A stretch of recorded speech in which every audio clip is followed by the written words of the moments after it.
This tweet by the Minister of Transport, Mbalula, caused a stir on social media. It comes at a time when the conflict between Ukraine and Russia plays out on the global stage.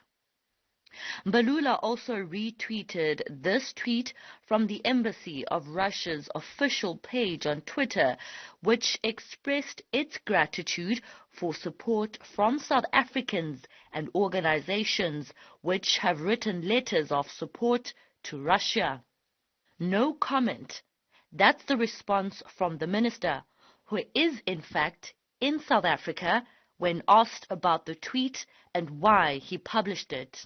DIRCO, which has been assisting South African students in Ukraine, says it would not be drawn into responding to the minister's tweet.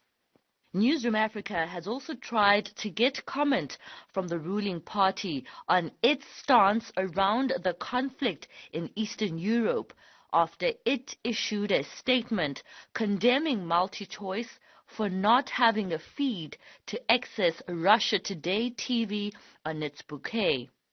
A few days ago, the President of South Africa, Cyril Ramaphosa, addressing the media, called upon the United Nations Security Council to do their mediation work in order to end the conflict. The Nelson Mandela Foundation has urged the South African government to take a stance on the matter. It's important at a time like this, we plead with Russia particularly to say that when there's a corridor, for example, for humanitarian aid, that must be respected.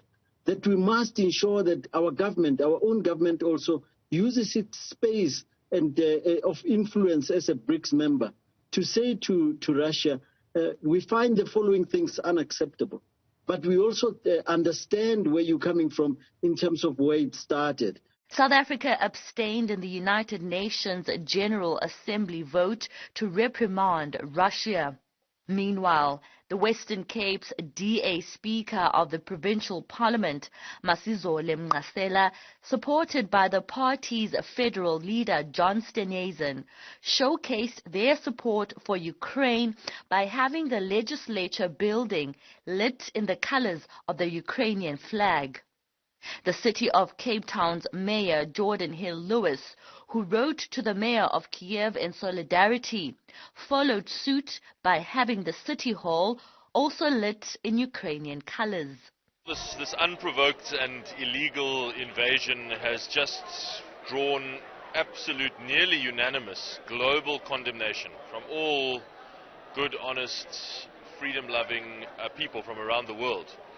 With the sad exception of the government of South Africa, one feels quite ashamed actually of the actions of our government, or the silence rather of our government in not taking a stand against this outrageous invasion, which has taken the world back decades. Who would have thought that we would see another war like this in Europe in our lifetime? The country's ruling party says it needs more time to assess the situation in Ukraine and Russia before making further pronouncements. For Newzroom Afrika on Channel 405, I'm Team Tongana in Cape Town.